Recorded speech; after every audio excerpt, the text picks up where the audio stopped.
traditionally do introduce everyone, but I think because we're on a go-to-meeting, I don't think it's necessary. So I am Glenn Clark. I'm the chairman of the board, and welcome everyone. I will defer to Ms. Ferenz, who serves as our clerk, to call the roll for the board. Mr. Desmond? Mr. Eisenbacher? Here. Mr. McCauley? Here. Mr. Bossenbrook? Here. Mr. Rahman? Here. Mr. Clark? Here. Mr. Green? Okay. We do have quorum. I count, is that 6 members present? If my numbers are correct. So we move right on to the rules and procedures. I'm going to call on Vice Chairman Bossenbrook. Mr. Evans, please. Yes, and we should note that alternate Ken Cray is also here. I'm sorry, Mr. Evans. Who is the alternate? Mahendra Ken Cray? Oh, okay. Thank you. I'll add him then. Yeah. I don't see him on the screen, but I'm not. I don't see him either, but his name, or his initials and his name shows up. Right. He just. Ah, okay. It looks like he's so Mr. Clark, certainly if Mr. Desmond doesn't arrive in time for business, we can invite Mr. Ken Cray to sit in his place. We did not hear from Mr. Desmond. Let's, we'll hold off on calling him present until we proceed to a vote. And then if he's muted, he's going to have to be unmuted to cast a vote anyway. So we'll get to that in just a second. So I'm going to call on our Vice Chairman, Mr. Bossenbrook, to read our rules and procedures for the board. Sure. Thank you. So going to read the opening statement and procedure for the Zoning Board of Appeals. The Zoning Board of Appeals is a group of 7 of your neighbors appointed by City Council to decide on requests for variances and other matters that are brought before them. A variance is a relaxation of the literal provisions of the zoning ordinance. Petitioners must indicate a hardship or practical difficulty with the land that would warrant the granting of the variance. The procedure is that the board will hear the items in the order that they appear on the agenda. When an item is called, the chairman will verify that the petitioner is present. Then the city administration will summarize the facts of the case. The petitioner will then be given an opportunity to address the board and explain the justification for the action requested. After the petitioner makes their presentation and answers any questions that the board may have, the chairman will open the public hearing. Administration will present public comments to the board. At the conclusion of public comments, the chairman will close the public hearing. Once the public hearing is closed, no other public comment will be taken unless in response to a specific question by a member of the board. The board will then make a motion to approve, deny, or postpone the request. In order for the request to pass, a minimum of 4 votes are needed. If the request is not granted, the applicant has the right to appeal the board's decision to Oakland County Circuit Court. Thank you, Vice Chairman Bossenbrook. So we move right along to item number 3. Oh, I'm sorry, we have to call the roll at this point because before we start approving anything or considering anything, we have to make sure that we know who's casting those votes. So are there any other members that are not appearing on our screen present that want to identify themselves?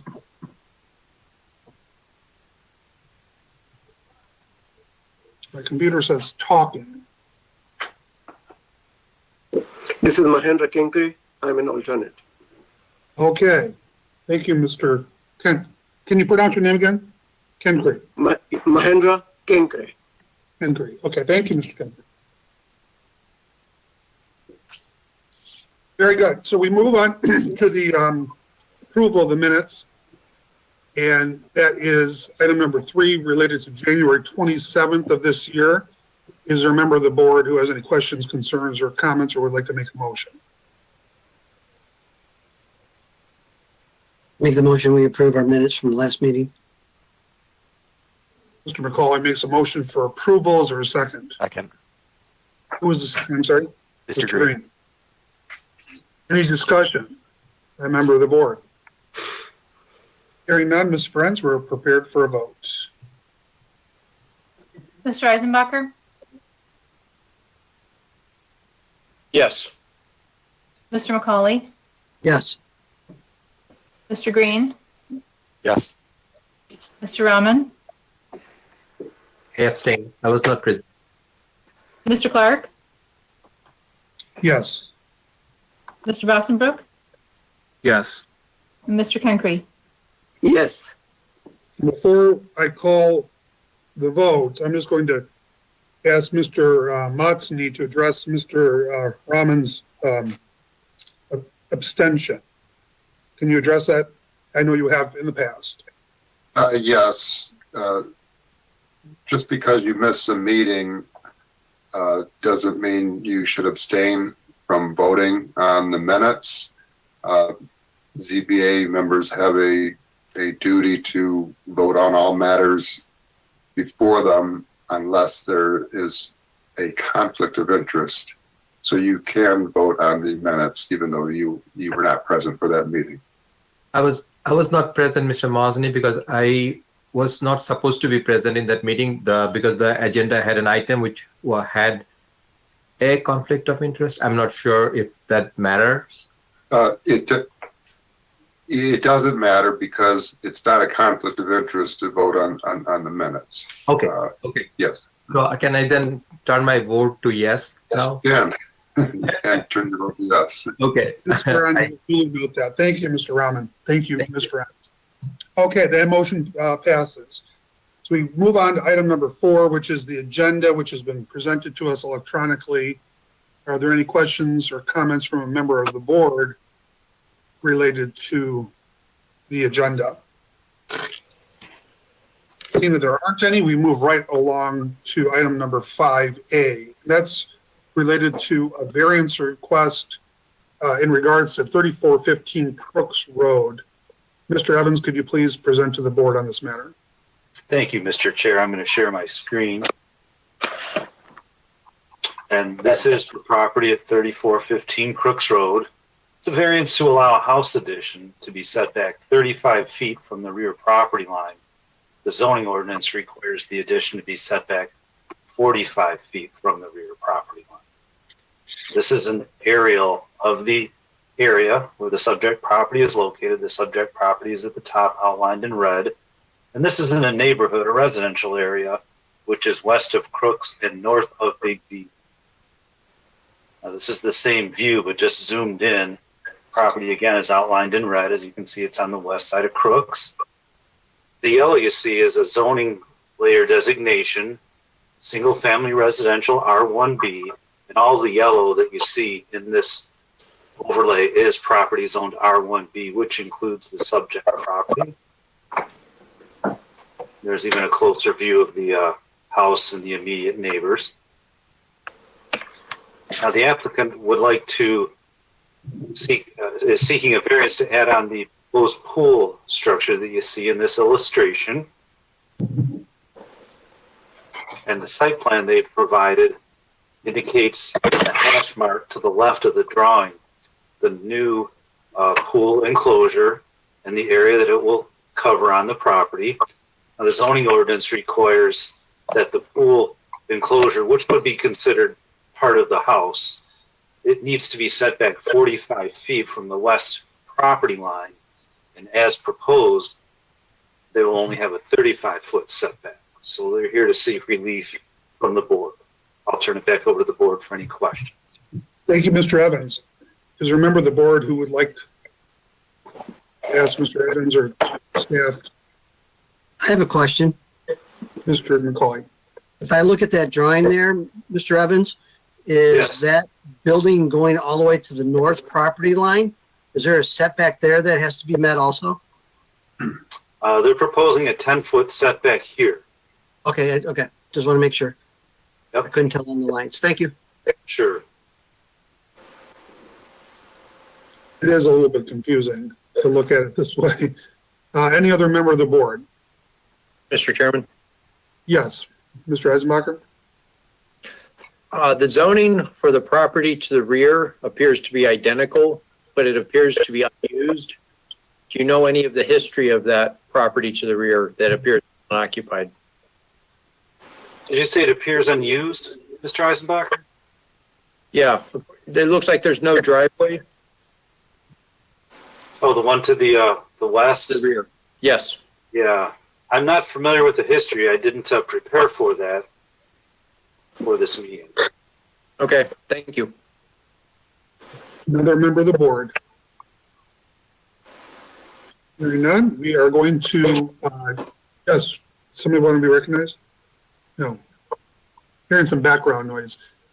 I'd like to call on the petitioner now, and I would ask if there's somebody in the meeting that would like to represent the property owner or is the property owner. Please identify yourself now.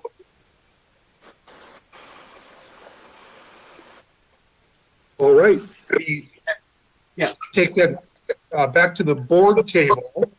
And at this point in time, we actually will then open up the public comment section of the meeting to see if there are any members of the public who would like to address the board. So, Chairman Clark? public comment is open. Chairman Clark? Yes, Mr. McCauley. The petitioner's here. He's trying to talk, but there's nothing coming across his microphone.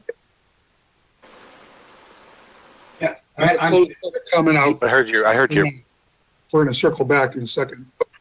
this is Maximus Habib. I'm here, and my architect here also, Mr. Samuel.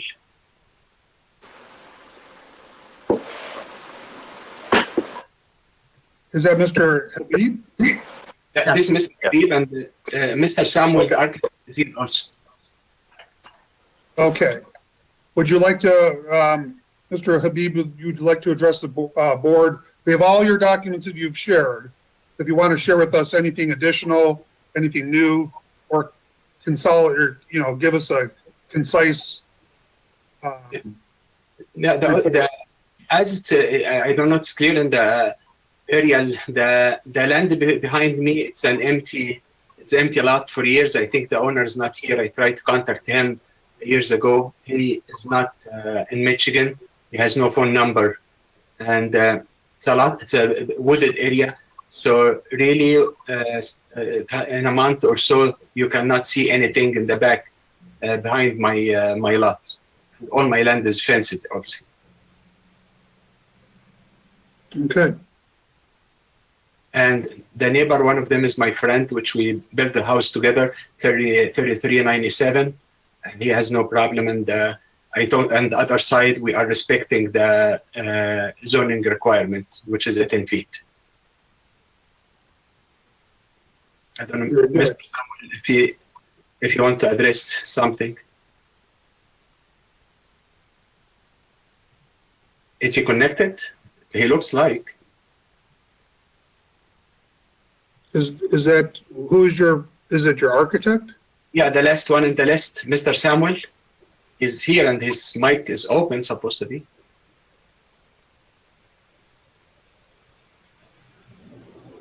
I don't see anyone trying to speak. He's there. Mr. Magdi Samuel? Yeah.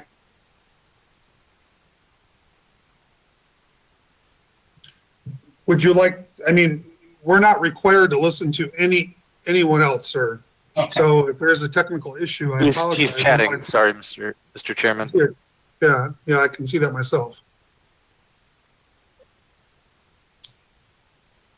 The petitioner's attorney is trying to speak through chat.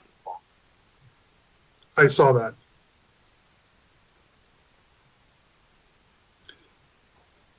So, Mr. Habib, would you like to conclude anything else with us that you'd like to share?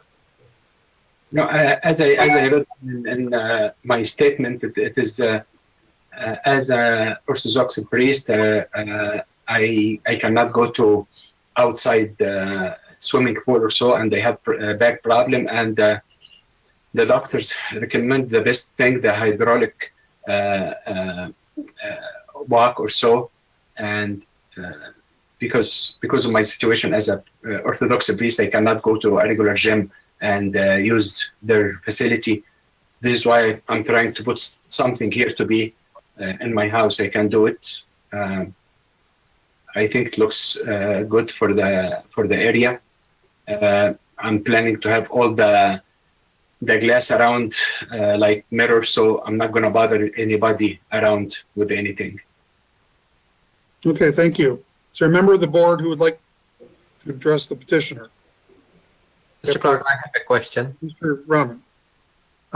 Is this extension going to be air conditioned? Yeah, it has to be, because since you have a swimming pool and enclosed, you have to have backup air and you have to have heating and cooling. Yeah, thank you. Thank you, Mr. Rahman. Anyone else? I have a question. As a member of the board, Mr. McCauley. What is the dimensions of the pool that you're putting in?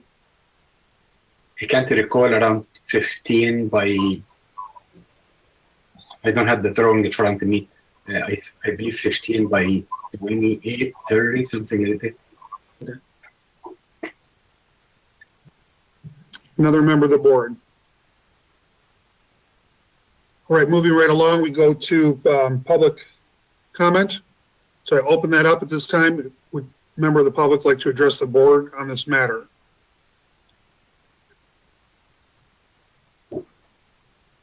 So, Mr. Clark, there's no public comment that was submitted. Thank you, Ms. Friends. You're welcome. Last call for public comment on this matter. I close that public comment section out and bring it back to the table for the board to discuss. Bring forward more inquiries or for possible action. Mr. Eisenbacher.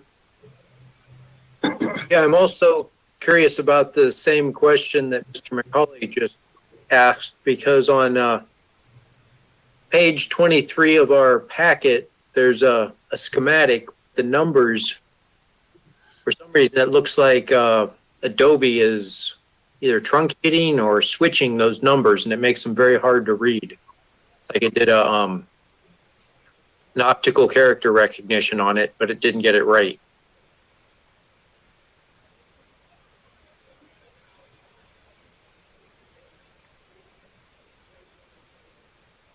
Hopefully the architect can join.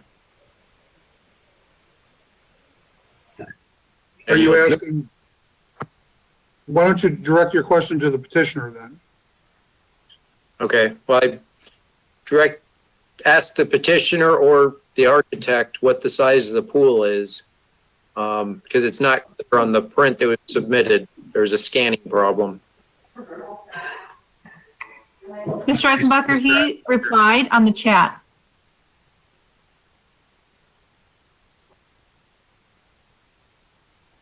Mr. Chair. 37 by 20.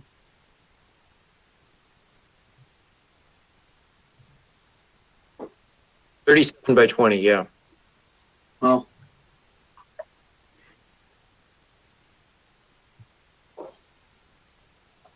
Does that satisfy you, Mr. Eisenbacher? As far as your question? Yes. Okay, thank you. Vice Chairman Bosenbrook. I was just going to direct Mr. Eisenbacher to the chat box. So that's Okay. all I wanted to do there. Thank you. So I think Mr. McCauley wants to be recognized, but let me just state that Mr. Habib, this technical glitch that your supporting person is having, it's kind of all new to us because these go-to-meetings are new since the pandemic. So if you would like to reach out to that person by telephone, you could do that right now. Otherwise, we're going to move right along, with our business. So we can't, stop possible action based on someone's technical issue. So I'll just leave that in your lap and we'll go over to Mr. McCauley. Mr. Evans? I know, I heard a phone ringing. Mr. Evans? Paul, Yes, Mr. McCollum. could you bring up that last picture of the property that you put up of the overview that I asked about the setback on the north? Because I had the opportunity to go out and meet Mr. Habib and view the property, to kind of look at it a little bit. We're at the board action. We're past the public comment, correct? Yeah. Okay. You want to see the site plan? That one, yeah, make that bigger if you could, please. Can you? Oh, no, the other one, the actual aerial photograph. I'm sorry. Sure. I apologize. Right there? That one right there. Yep, leave it right there. That's good. I was able to go out and view the property. And when I went into the backyard, I had Mr. Habib show me where approximately it would go to on the back of the patio. That gray part, that light area in the back of his property is where a berm kind of goes up to the fence line and is all shrub line. I approximated the back of the enclosure, and it's an approximate, to the area from where he had ventured to tell me. It was probably 15 to 16, at most 20 feet away from that back berm going up. So there would only be a yard that's not part of that berm area, would all be pretty much enclosed, basically, is what we're looking at, from my estimation, looking at all this. But I wanted to make sure people were aware of that, so that they knew that as they look at this. Mr. Beebe is the builder of this property, and originally did this. I'm going to give my opinion real quick, is that they set the houses back intentionally as far as they could from Crooks Road to accommodate that noise issue or that closeness to Crooks Road. And when he did that, he kind of created his own hardship, because now he doesn't have that space to be able to build on there without a variance. I've been pretty consistent over how I feel about encroachments in the rear setbacks and side setbacks. And the size of that pool, 20 by 37, that's an extremely large pool. From my standpoint, I am not in favor of this at all. I think he can make his pool smaller, he can make it less invasive, and still have the pool that he needs to be able to rehabilitate his back and keep his back moving. So that's my opinion. Thank you, Mr. McCauley. Another member of the board, Mr. Green. I just wanted to mention that, and of course, this is completely at the discretion and efforts of the petitioner, but if he wants his architect on the line, you can just pick up a phone and call into these as well. There's a phone option. That's all I have. Otherwise, I broadly speaking, I agree with Mr. McCauley. Another member of the board, Mr. Eisenbacher. Question for the petitioner, along the lines of what Mr. McCauley and Mr. Green just stated. Is there a particular reason, other than personal, that the size of the pool is the way it is? Is there a reason why a smaller pool that wouldn't infringe on the setback is not practical? The length is not a problem. The length, you have a lot of the length. The problem with the width, okay,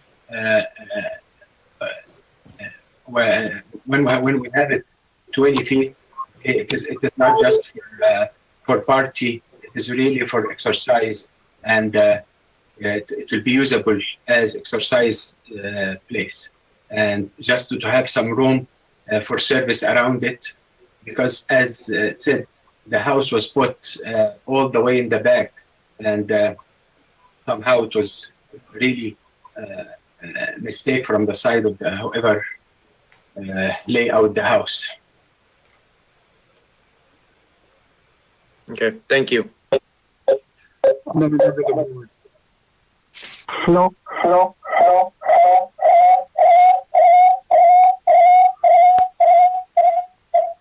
don't know what that is. I'm just going to go ahead and make a comment that that was a very good question from Mr. Eisenbacher. I look at this. Do I think that your plans that you presented are not, I wouldn't say beautiful because they're just lines on a sheet, but obviously the end product would be a really wonderful product, I'm sure, that would be attractive on the back of your house. But representing the general public of Troy as a board, we have to consider the practical difficulties in front of us. And, Mr. McCauley addressed it, Mr. Eisenbacher touched on it as far as the proximity to the front property line, where the house is situated on the property. At the end of the day, and you're wanting this magnificent pool for a medical condition, God bless you. Anyone who has a medical condition knows it can be very chronic and very difficult to deal with on a daily basis.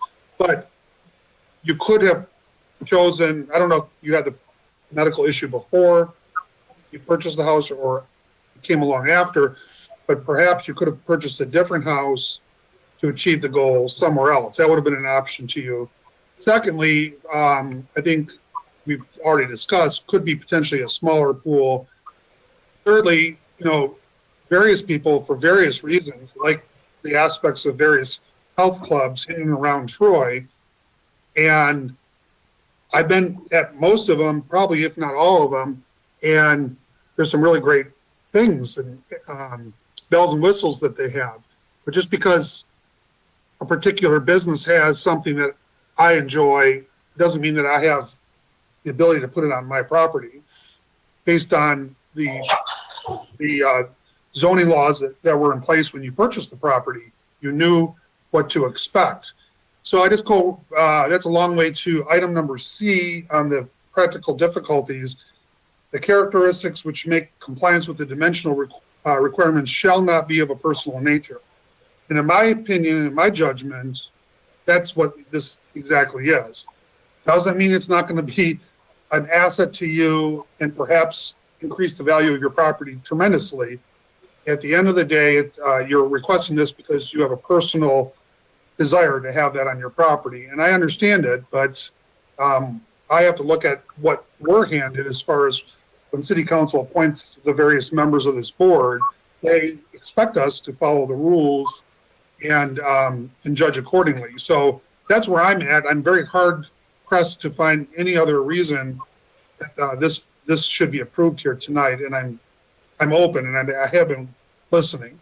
I'll call on another member of the board if there is one.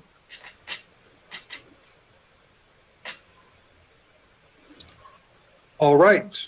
Mr. Chairman, I'd like to make a motion. Mr. McCauley.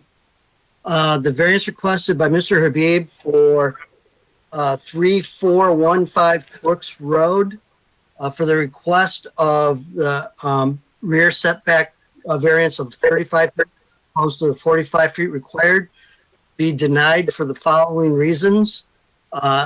Applicant F, the exceptional characteristics of the property do not make this difficult. The property characteristics are not an issue. The characteristics which make this compliance requirements difficult, there is none. Characteristics which make the compliance with dimensional requirement not be of a personal nature. They are of a personal nature. And the characteristics make this must not be created by the current or previous owner. Mr. Habib built this house and he set it back there, so this is created by him. So for those three reasons, I make the motion that we deny this request. Okay. There's a motion. Mr. Green, second. Mr. Green seconds. I think, Jackie, that very last sentence Mr. McCauley shared with us probably wasn't part of the motion. It was more comment on his part in support of the motion. So I don't know if you want to re-review that or if you get the rest of that. I think we all understand where he was coming from. Okay, thank you. Okay, so we have a proper motion in front of the board to consider. Mr. McCauley's resolution. Is there a member of the board who would like to discuss it? Or inquire of the staff or the petitioner? Anything further? Hearing none, Ms. Friends, we are prepared for a vote. I will just say to our members of the board that a yes vote is a vote in favor of the McCauley resolution, which would deny or reject the petitioner's request for a variance. So a no vote is against the resolution, and potentially another resolution could come up if that first motion fails. That's not a guarantee. So a yes in favor of McCauley's resolution rejecting, and a no against it. Ms. Friends. Mr. Green, Yes. Mr. Rahman, Yes. Mr. Clark, Yes. Mr. Bossenbrook, Yes. Mr. Kencree, Yes. Mr. Eisenbacher, Yes. and Mr. McCauley. Yes. Motion carries. The petitioner's request has been denied. We move right along to item 5B. That's a variance request related to 347 Lowry. And I will call on Mr. Evans to present to us at this time. Thank you, Mr. Chair. The subject property is at 347 Lowry. This is a use variance to enlarge an existing single-family home. The property is in the Big Beaver zoning district. That's what BB stands for. The home is non-conforming because single-family homes are not permitted in the Big Beaver zoning district. The zoning ordinance prohibits enlarging structures devoted to non-conforming uses. The home was constructed prior to the establishment of the Big Beaver zoning district. This is an aerial overview of the subject neighborhood. The property, again, is outlined in red at 347 Lowry. This area is bounded by I-75 and Lowry to the north, Livernois to the east, and Kurtz to the south. I've overlaid the zoning. Everything you see overlaid in that red color designates property zoned Big Beaver, which entails just about everything in this full overview, including the subject property. And zooming in further to give another reference to the subject property and its neighbors.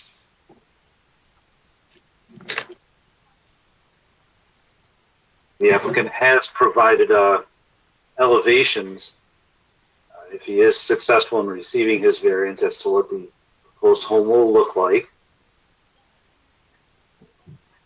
And this is a copy of this site plan showing in the hashed area the lot coverage of the addition. Now you see the note approved up here.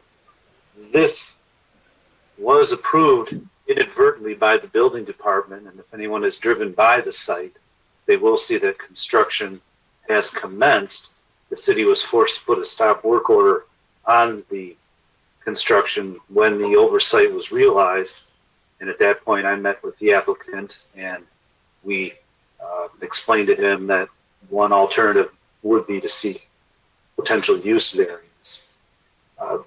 To briefly summarize, because we haven't heard a use variance in some time, and more importantly, we haven't heard a variance request for property in the Big Beaver zoning district. So just to briefly summarize how the ordinance allows certain uses in the zoning ordinance, because one of the criteria that Mr. Motzi will talk about a little later is relates to the use and whether or not the property can reasonably be used for other allowed uses in the district. So in hopefully brief summary, but I can answer any questions. Property in the Big Beaver district is categorized using two criteria, site type and street type.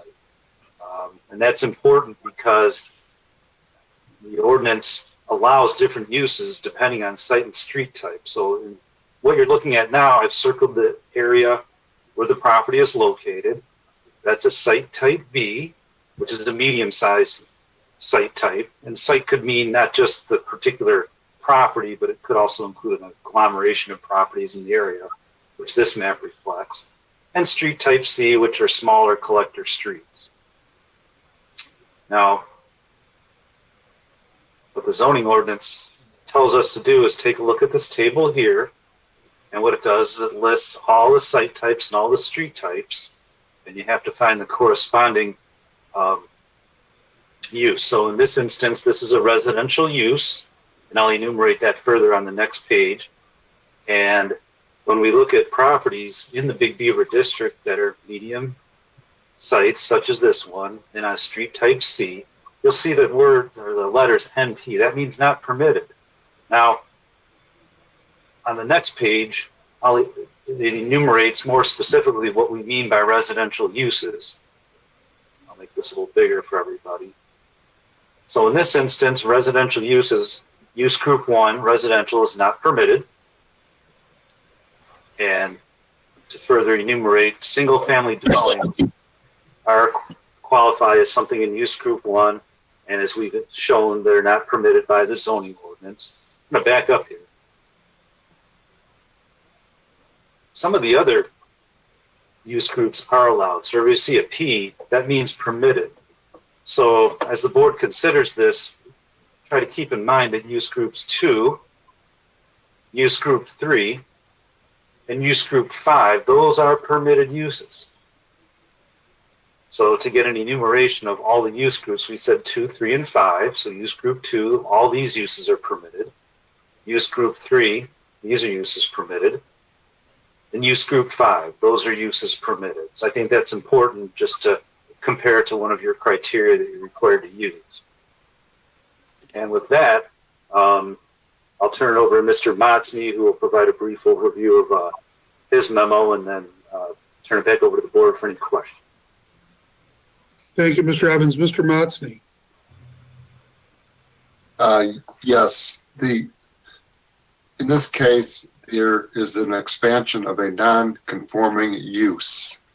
So essentially, since the applicant is asking to use additional property that's not allowed by ordinance, this is not a dimensional variance, but rather a use variance.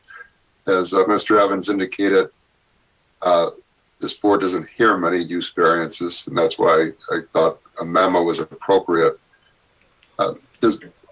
The differences with regard to this board is that, first of all, a use variance requires 5 votes as opposed to 4 votes.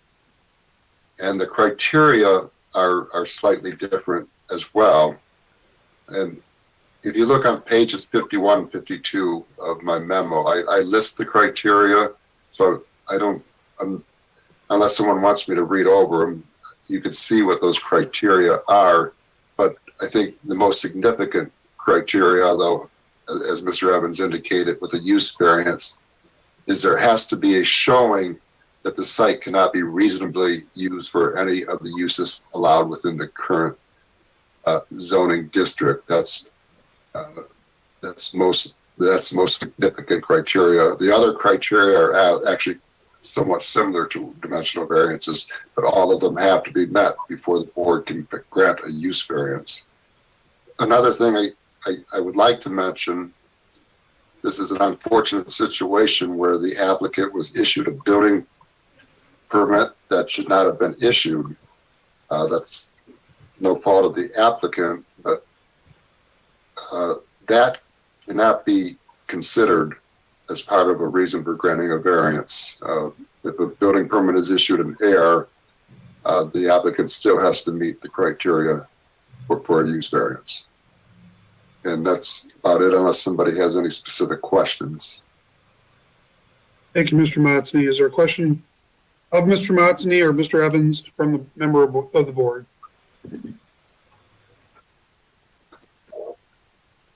Vice Chairman Bosenbrook. Just a quick follow-up for Mr. Motzny, just so I'm understanding the memo.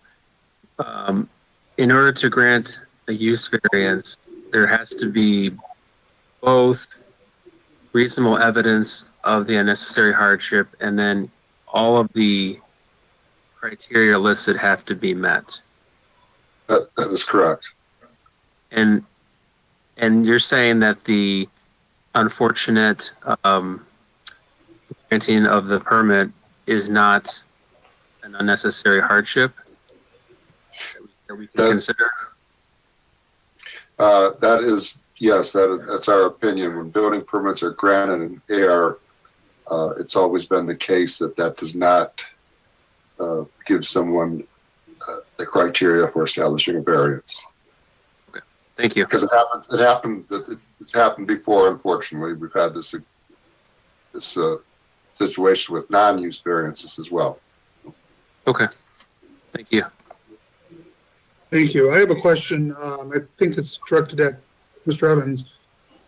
So before the Big Beaver zoning district existed, the zoning was different, obviously. And obviously, beyond, the property owner owned the property before that zoning district took effect. So if the Big Beaver zoning district didn't exist, what would the zoning be on that property right now?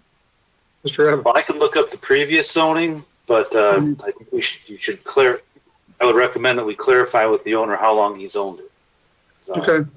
this became a Big Beaver zoned, I believe, in 2011 or 12. You may hear that the property owner hasn't owned it quite that long. But if you'll give me a moment just to check our GIS, I can tell you what the previous zoning on this property was. Sure. Before I call in petitioner, while we're waiting on that, I can circle back to the petitioner here in a second, but is there another member of the board that has a question of staff, since we're in that mode right now? You can push my question and answer and input from the petitioner off. Hearing none, we will call on. Question, Mr. Clark. Mr. Rahman, please. Yes, I was wondering what is the size of the property? I did not see it on the paper, so maybe I did not find it. So anybody can confirm, or Mr. Evans can confirm. Mr. Evans obviously can address that.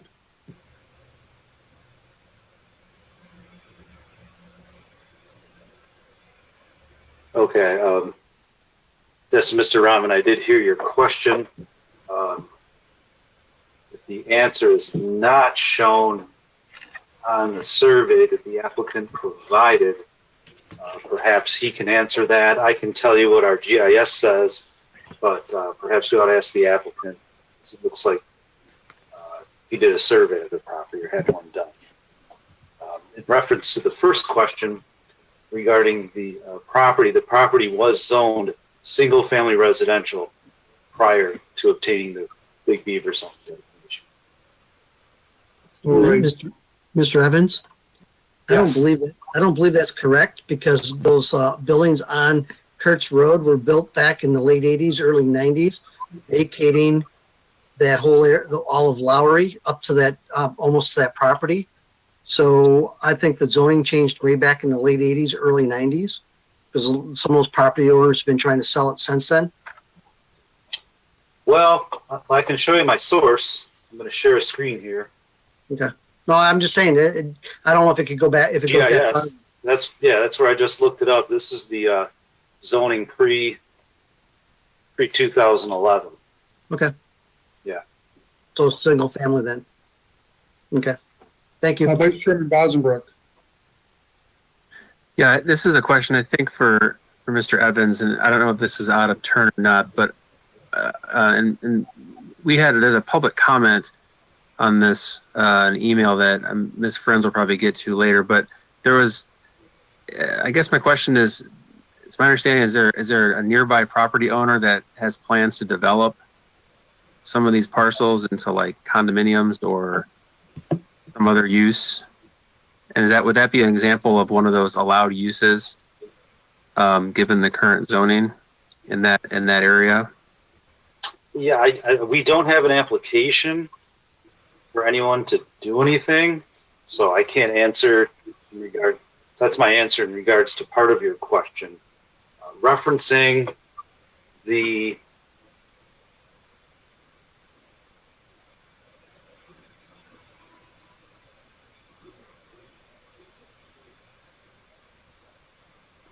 presentation pages, and your question, Mr. Bostonbrook, was about certain types of uses. So let me share my screen again.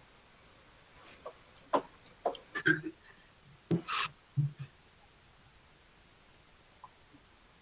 I'll enlarge this here.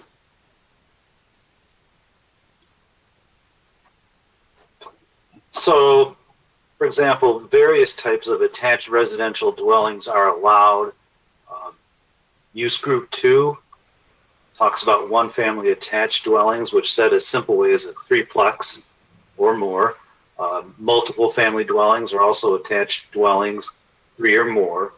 So there's a variety of residential uses. I don't have the letter in front of me, but do we need to reference that, or does that answer your question? That answers my question for the time being. I'll raise it again if later on if I think it's important. Thank you. Thank you, All Paul. right. Anything else, Mr. Evans? I think we can call on petitioner now, if not. I'm all set. Mr. Rahman? Now, I was wondering if we can find that area for that acreage for this property. Looks like Mr. Evans is working on that, so we'll circle back on that in a little bit. Let's call on the petitioner for now and get the ball rolling in that corner of the court. Is the petitioner present? Yes, sir. Can you identify yourself and tell us your relationship with the property? So my name is Jason Tallis. I purchased the property, I would say about August 2020, so last year in August. The reason I purchased the property is because my fiance, Emma Galan, she lives at 16 in Livernois, so I wanted to be close to her family. We just got married this Sunday, and we were supposed to move into it, have it ready, but we were denied because of the zoning. So I purchased the property back in August. I applied for the building permit and I filled it out to the best of my knowledge. And then we went forward. My parents later bought the property next door. So they were gonna plan on living next to me, along with me and my new wife. When the property was done, the house would be completed.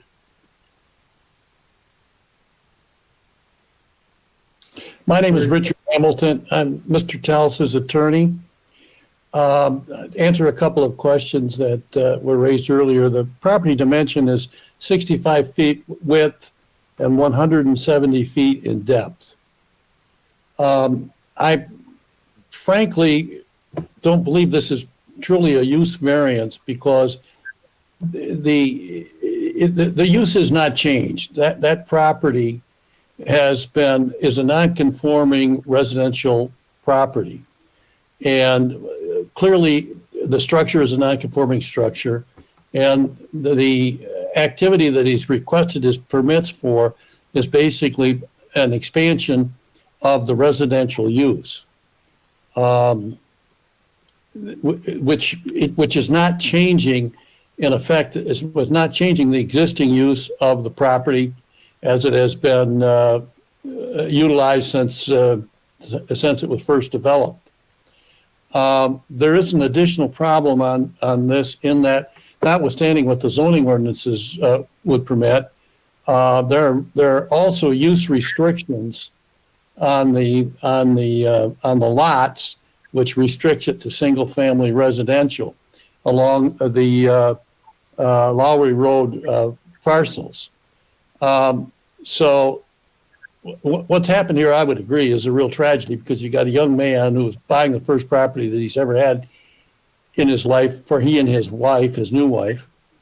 It's compounded by the fact that he did what he thought was doing the right thing and applying for and receiving the appropriate building permits from the city.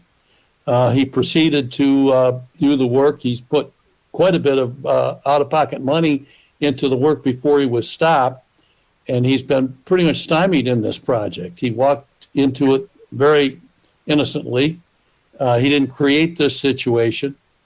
And quite frankly, I suppose even a far more sophisticated buyer wouldn't have anticipated this situation, because this particular area is so isolated.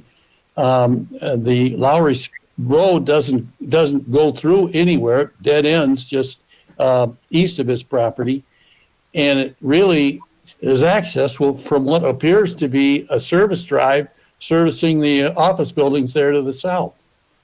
I think this is really an appropriate point for the Zoning Board of Appeals to exercise its variance jurisdiction to prevent a hardship, which is very genuine, and it isn't really going to be contrary. I mean, the adjoining property has a single-family residential house on it, and quite frankly, I think it really is a zoning category that really just didn't work and doesn't work.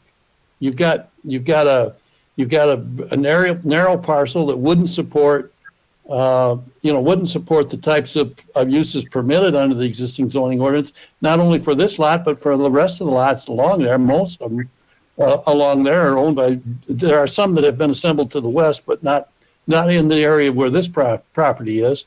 And I just think it's within the jurisdiction of this board to grant the variance, an appropriate time to take that action. Okay, thank you. Mr. Eisenbacher. Can you provide some more information about your statement that it's restricted to single family on that street? Where did you? I've got copies of the use restrictions that I can provide for you. They're available through the title companies. So it's a use restriction, a deed restriction? Yeah, deed restriction, yeah. Yes, And I I'd like to see understand that that's completely independent control of the property from the control of the zoning ordinance. Yeah, I haven't seen it come before this board ever that there's a deed restriction that's in conflict with the zoning of a site. That happens quite often, frankly.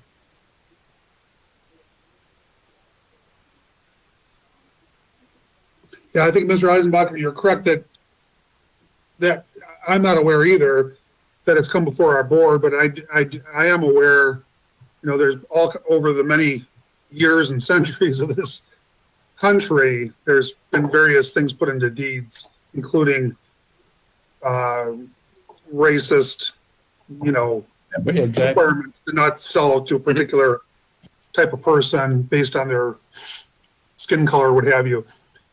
But this is definitely interesting to address this at this point in time.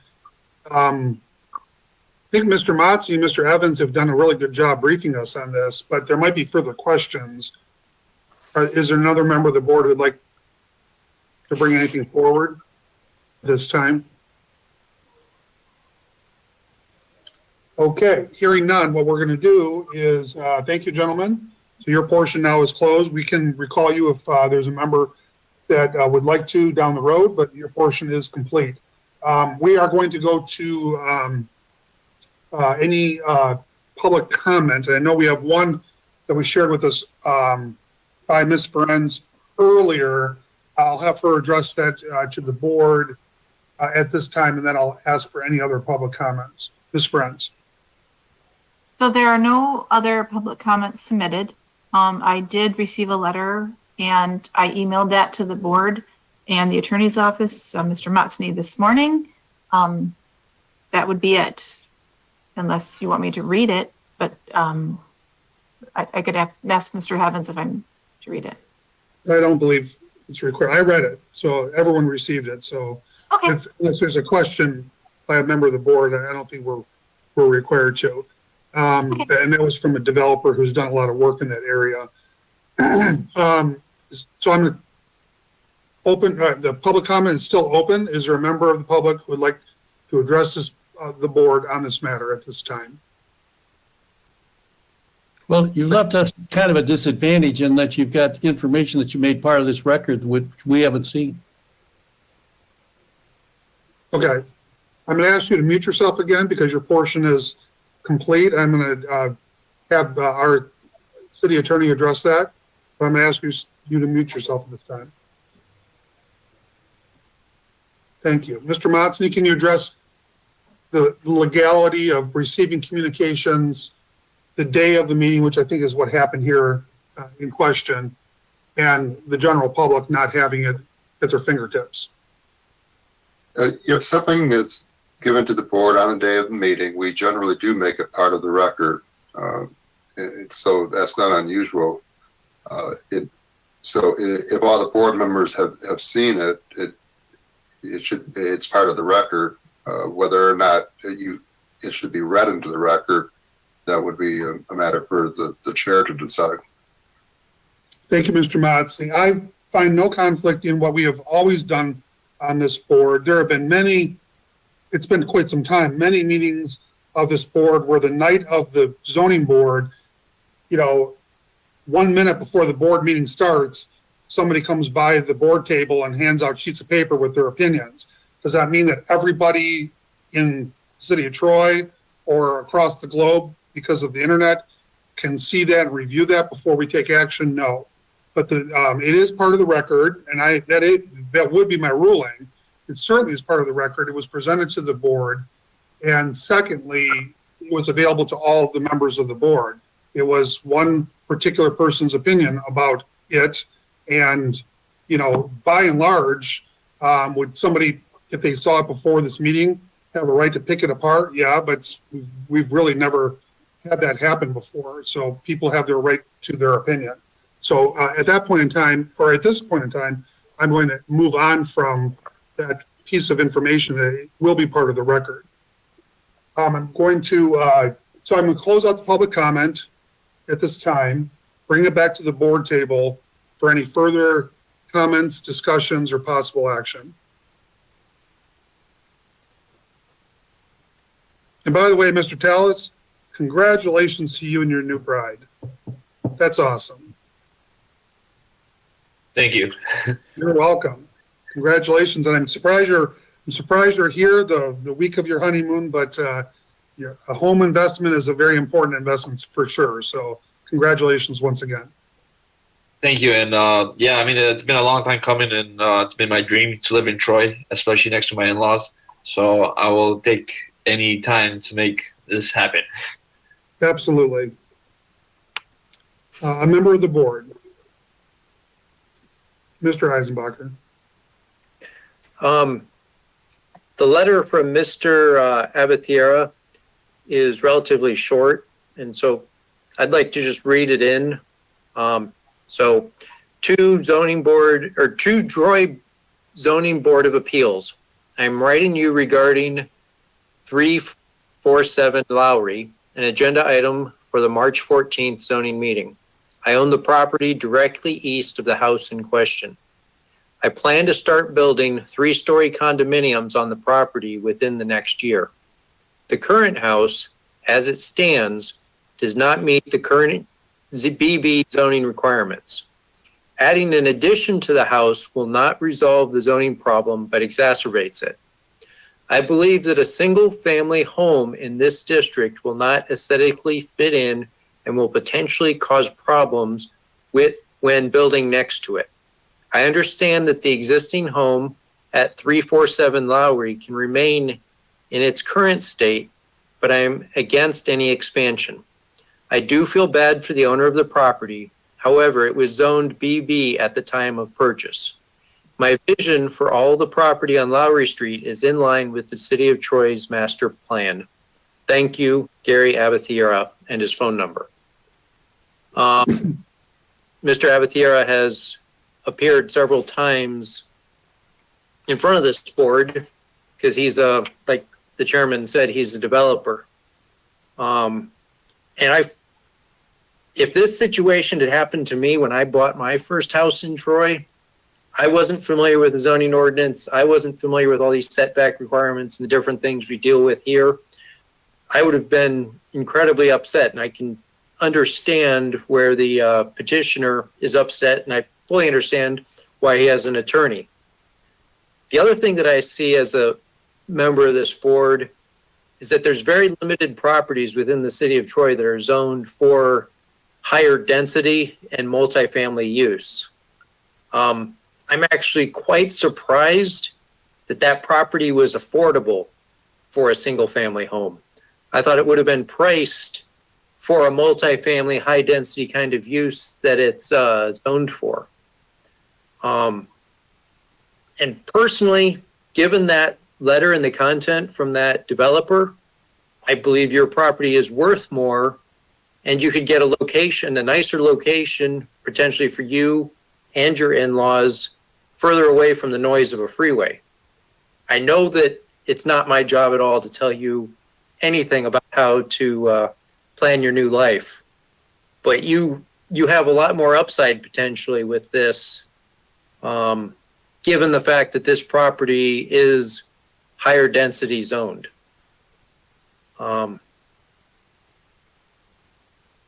That's just the top of my mind thoughts.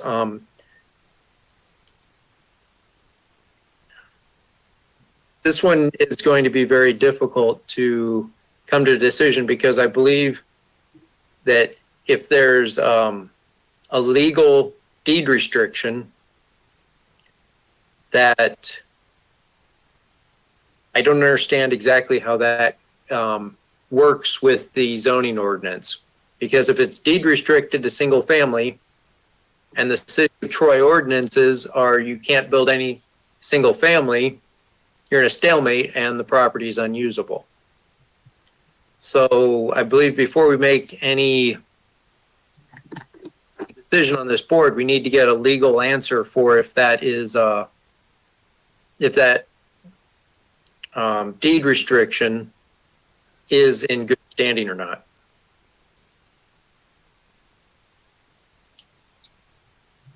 So, Mr. Eisenbacher, are you making an inquiry of our city, or excuse me, not our city attorney, because he doesn't work for the zoning board, but he is our legal advisor. Are you making a formal request for a legal opinion in this regard of Mr. Motzny?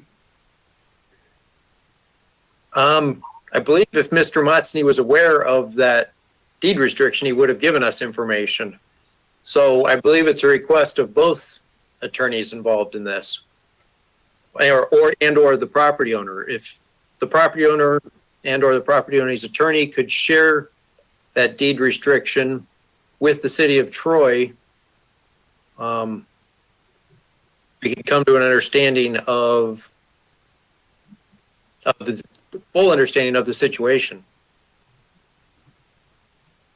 I think that's fair. I would just point out, I don't fully comprehend the emotions that must be going through a new property owner who's going through this. Certainly, with the plans of, getting things going and starting a new life of that home. So Mr. Eisenbacher, your request kind of sounds like you're alluding to the fact that we postpone this, let Mr. Evans, Mr. Motzny, and the petitioner's legal representative, sit down and talk, but that would push it off for a whole month. So what I think I'd like to do is hear from Mr. Motzny at this point in time, see what he's willing to say without having seen any of this information. I know it must be difficult for Mr. Motzny to address it, but I think that we're at the point of hearing from Mr. Motzny if that's possible. Good. Mr. Chair, if the applicant believes the deed restrictions could establish one of the items that would support this board's decision in granting a use variance, then that could be considered by this board. But the applicant would have to provide that deed restriction ahead of time. And then, of course, we could take a look at it at that point. But we're not going to actively go out looking for deed restrictions. But if the applicant could provide that information, and if the board grants a postponement, we could take a look at it, certainly. Okay. Thank you, Mr. Motzny. What I would like to do is call upon the petitioner, Mr. Tallis, to you know, for your thoughts on this matter, potentially having your representative address this matter, as I described before, with a month window of waiting, or the board can continue without factoring that in for this decision, because we are empowered to cast or render a decision here tonight at the table. So I'm going to call Mr. Tallis. And then if he wants to call upon his attorney, that's fine. I'd like to work through person in question, which is the petitioner. So Mr. Tallis. So, Mr. Clark, I would like my lawyer, Richard, to answer your question. Okay, Mr. Hamilton. Thank you, Mr. Tallis. First, let me say that in the statement in support of the request for variance, we specifically indicated that the site is burdened by recorded residential use restrictions that limit the use to residential. So we did point this out in our application, so it didn't just arise here for the first time this evening. I'm more than happy to provide the copies of the restrictions that were provided to me. And like I said, you know, it isn't all that uncommon that you've got a conflict between restrictions and zoning ordinance regulations. They're just enforced by different parties is all. Right. Okay, thank you, Mr. Hamilton. We'll go back to Mr. Eisenbacher, and we'll circle back to everyone else after that. Mr. Eisenbacher. Question for the attorney, Mr. Hamilton, as a follow-up to his last statement. Who enforces in that deed restriction, the deed restrictions? Any other property owner, it's a contract matter between a property owner, so it would be potentially any other property owner in that subdivision that was affected by that, benefited by that restriction. Okay. Could you provide information about the subdivision that would cover, or Sure. neighborhood? Yeah, let me explain something to you. And these restrictions were placed there historically, probably about the time all of this land in the area was subdivided for the residential uses. So it's an old restriction. But as close as I could tell in my review, there isn't any other use other than residential uses in that area of residential uses on Lowry Road. There's not another non-residential use. There's a lot of vacant lots, but there isn't. But all of the properties that are developed and utilized there are single-family residential. Right. Okay, thank you, Mr. Hamilton. Mr. Rahman had something. Yes, that deed restriction, is that for single family deed restriction, or it can be multi-family restriction, right? Single family. So that means we cannot have multiple families living there? Not if someone chooses to enforce that restriction, no. My question is, is it residential for single family only, or is it just general, like residential use only? No, single family residential. I mean, this is going back probably in the 50s or so. 40s. So I know, but then, we can have multiple families living in the residential plot, right? I mean, so that's basically I would like to know. Because, this area is suitable for a multi-family property, right? I mean, that will be the best area, and that will be also in line with the zoning ordinance, the way I see it. Well, the real issue, another way of looking at it, sir, is that it's been that way since 2011, and nobody's made use of that. So maybe it's not the greatest, maybe it's not the greatest planning characteristic to do that in that area. All right, thank you. Mr. Green. From what I can determine, it looks like this isn't a a case where, say, zoning supersedes a restriction, deed restriction, or covenant, or the other way around. It varies, and it's also not about which one came first. It is about restrictiveness. And so I suppose this is a ask for clarification, formal, from Mr. Evans. I believe you already provided it, so it may just be a restatement. What are the allowed uses of the land under the current zoning? Mr. Evans? I think he's pulling it up.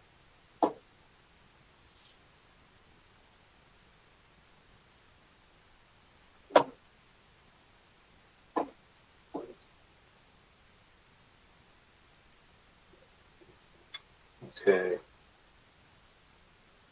So just so everybody has the same understanding, the allowed uses are use group 2, use group 3, and use group 5. And that'll be on the next few pages. Then this is page 31. Now we're on page 32, and the next page will be page 33 of your agenda packet. So use group 2.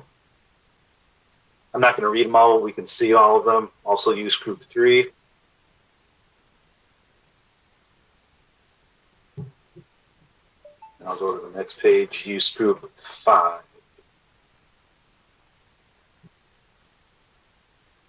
Thank you. So from what I'm seeing, there's quite a broad potential for alternate use of this property under those. And so then it comes down to enforcement. From an enforcement perspective, as Mr. Hamilton said, I'll take him on faith, but also from what I can find, the enforcement is essentially it's bound to the land, so it's up to I think my mic dropped out. It's bound to the land, so it's up to those around them. And so, as opposed to the zoning ordinance, which would be enforced by the city. And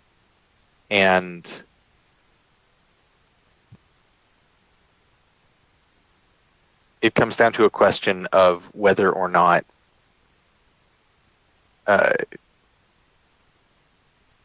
we think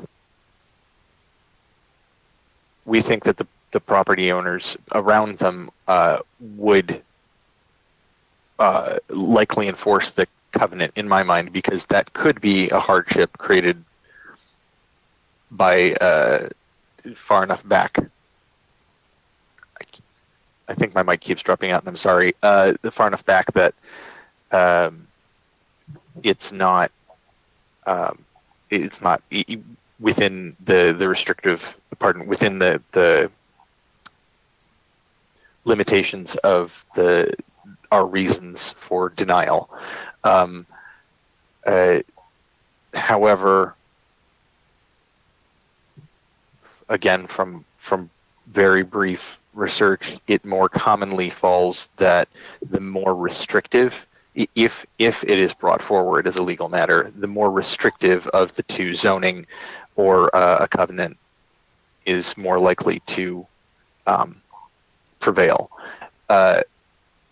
So in my mind, this comes down to two things. And one is, if we think that the people around them, and this is also outside of our scope, and so that's a real troubling thing, the people around them are likely to enforce it, because that could mean that whatever the city approves, the people around them, if the petitioner were to build it, the people around them could then come back and enforce the covenant. And I think that's outside of our purview, but that sure as heck would be a hardship. But that's not where we find ourselves right now. Where we're at right now is partially used land attempting to follow an existing highly restrictive covenant that follows the property surrounding it. So it would be in keeping with the land around it. But in a bizarre situation where the homeowner was aware of the covenant but was not fully cognizant of the zoning, which does fall to them, given the recency of purchase, the zoning was in effect at time of purchase. As Mr. Eisenbacher said, I'm very torn. I see a very solid case either way.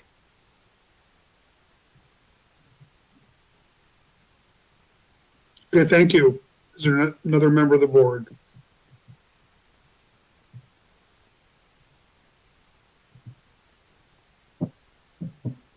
Vice Chairman Bosenbrook. Okay, so under our zoning ordinance, a non-conforming use is defined as a use which lawfully occupied a building or land at the effective date of this ordinance or amendments thereto that does not conform to the use regulations of the zoning district in which it is located. My question is for Mr. Hamilton. Given that definition, can you explain, maybe I misheard it, but your earlier statement that you don't believe that this is even a non-conforming use, or this isn't the appropriate venue to deal with this question? Yeah, there was a very recent case that was decided by the Michigan Court of Appeals that dealt with a request for variance, and the court was in an expansion of a house that was located outside of the restrictions, and the court was quick to point out that this was really not that this was not a change in the use, that the use was non-conforming, and it would be no more non-conforming than it was now if it was continuing to be used as a residential structure. That's the basis for my statement. Okay, and then, but section 14.03A says that a non-conforming use shall not be enlarged or increased or extended to occupy a greater land of area than was occupied at the effective date of adoption or amendment of this article. Isn't that what we're trying to do here? I think it is, but I think that definition is different than the one that's used by the courts. But I mean, as a practical matter, isn't as a board, we're constricted or constrained by the definitions in our ordinance. Yeah, I understand it's a problem. Okay. And I guess I have a quick follow-up to that, also, Mr. Hamilton. So I'm trying to, and I think we're all wrestling with this to an extent, to understand, obviously a municipality or a city like Troy makes decisions based on its master plan and how, you know, what's going to be an acceptable use or not acceptable use of property. And it's going to conflict with, you know, how property is used at the time, or even a deed restriction. And I guess, I mean, is it your view that just because there's a deed restriction that the homeowners prevail in all of those situations if they want to use their land in conflict with the zoning ordinance? I mean, I know we're kind of balancing some equities here, but I think, doesn't that put us sort of directly back where we are now, which is trying to work through section 14 of the zoning ordinance and seeing if all these criteria are met? Or I guess, put differently, in light of the deed restriction, is that, in your view, does that go to the unnecessary hardship, or does it go to any of the specific elements in the test that we're supposed to apply? I think that's more of an unnecessary hardship situation in this particular case. Real frank with you. I mean, his problem is, and maybe the solution is for us to take this and make a 3-family house out of it, which would then, according to Mr. Evans, would comply with the zoning ordinance. But then we're restricted based on, he probably couldn't get financing from an institution to loan the money if there was if it was violative of a use restriction on the site. So it puts him in a really hard spot. He understands the risk that he takes, going ahead and finishing this house for himself and his family. He understands that. He's got himself in a pickle. You've got an avenue here to provide a relief, would be real frankly, which to me, that's what the Zoning Board of Appeals is. What you may have is, and you really need to understand that these zoning ordinances that you've got and the planning stuff that's done, they're done by professional planners. They're not done by lawyers, and the courts don't particularly see themselves bound to the interpretation of the state statutes, which are the enabling statutes for ordinances, the way the planners do. And we're in a very difficult situation. I think I talked to Mr. Evans about it a long time ago. We're trying to find an avenue out of this situation, let him build out his house, move his bride in there and be done, and just continue on the permit that he got. But in order to do that, he needs a variance. That would bring him into compliance with the requirements and permit the building department to take the stop work order off and let him finish up on his work. Okay, and one more question, I guess. And I think this is somewhat speculative, but who is or who could or is going to actually potentially enforce the deed restriction? Is it the properties? Is it those leftover parcels? Anyone else that's benefited, anyone else that holds, they run with the land, those restrictions run with the land, anyone else that feels themselves benefited by that residential restriction, or somebody that wants to get paid to waive it. I mean, could the office building owner to the south enforce it? Could that's not part of that plat. That was, I guess that's my question. Is it basically the kind of that undeveloped section? I have to look at it, to be real frank with you. It's been a while. This has been a long time coming here. It's been a while.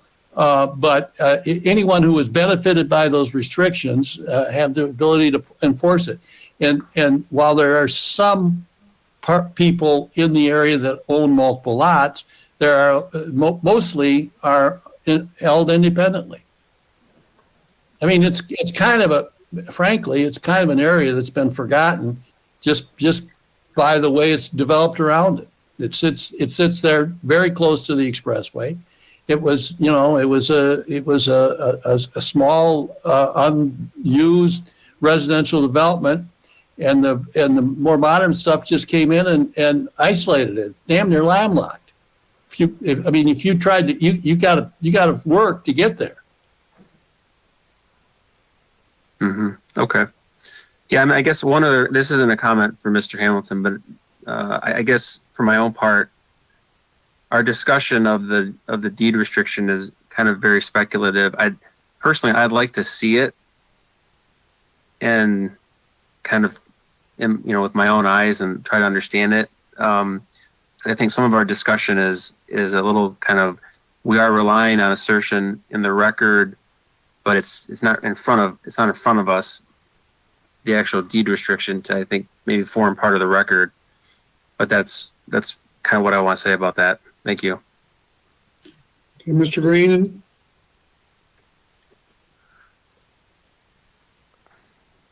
As a human, I don't like saying what I'm about to say. As a person tasked with enforcing the zoning, I have to. Shortly after Mr. Bosenbrooks started talking, he said something, and I wish I could remember precisely what, but it gelled for me, the reality that we're talking about a deed restriction and its relative merits versus zoning. And the deed restriction is basically out of our purview. It doesn't matter. We're the zoning board. if we were a court, and this is going to end up as a question for Mr. Monsney to some degree, if we were a full court not bound by these zoning codes, would a court have the ability to speak outside of the zoning code, or would any case brought on this matter as the appeal specifically be able to address the covenant as well? Mr. Monsney? Well, I'm not really sure how to answer that question. Deed restrictions can be enforced regardless of the zoning. As this board knows, usually deed restrictions come up when people who are opposed to a variance bring them up. And what we always tell people is the zoning board has to rely on their criteria, and they can grant or deny the variance regardless of what the deed restriction says. But the person runs a risk that somebody might enforce that restriction that can't be enforced even if it's the variance is granted. I don't know any reason why this board, though, with regard to this particular matter, can't consider the deed restriction and they're making their decisions. And I don't know if that answers your question, but I think this board can make that consideration to determine whether or not the criteria have been met. Thank you. You've helped a great deal and made it much harder. That's what You're lawyers an do. excellent attorney.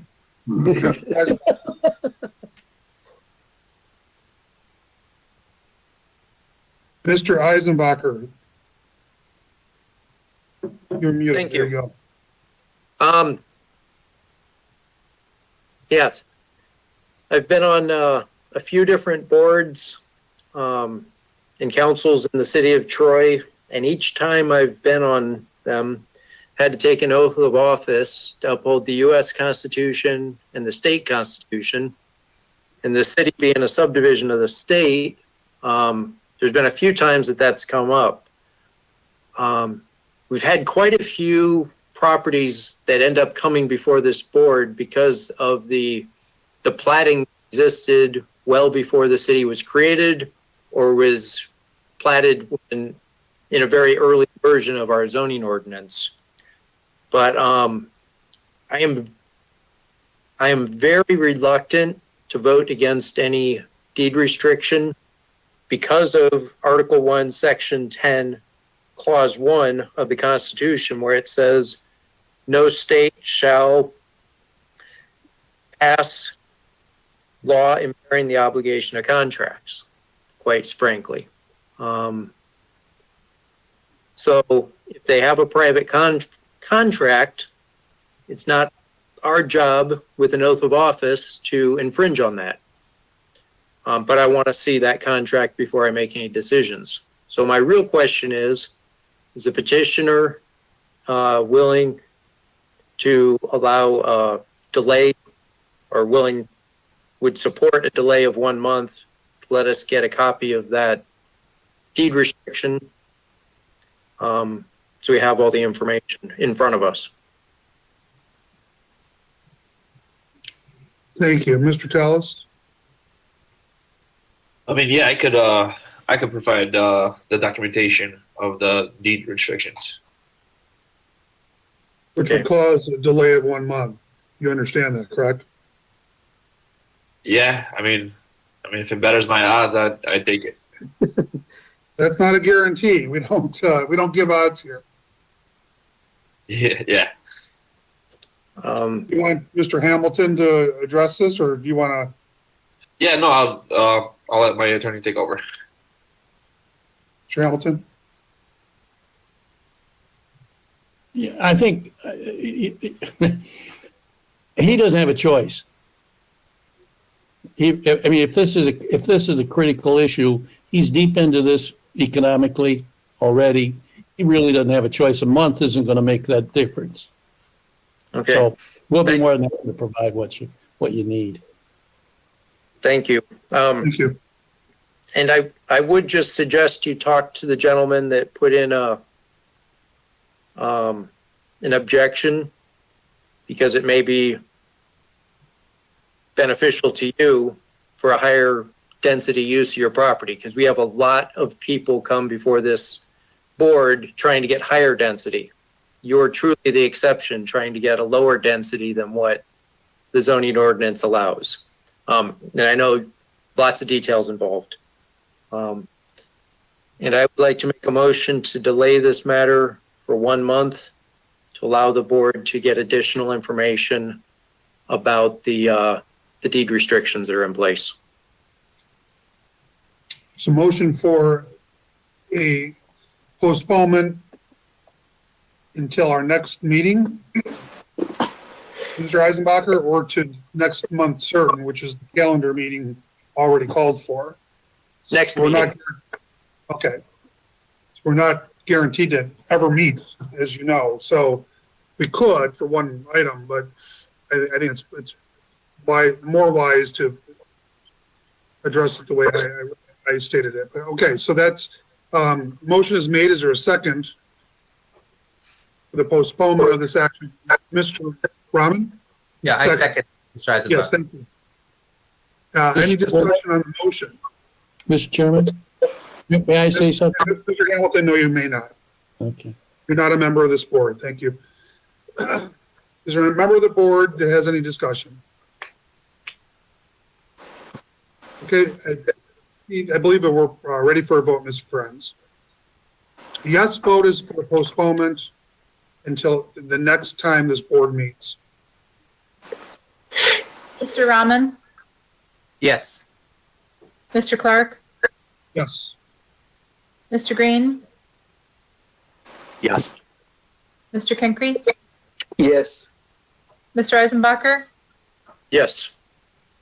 Mr. McCauley, Yes. and Mr. Bossenbrook. Yes.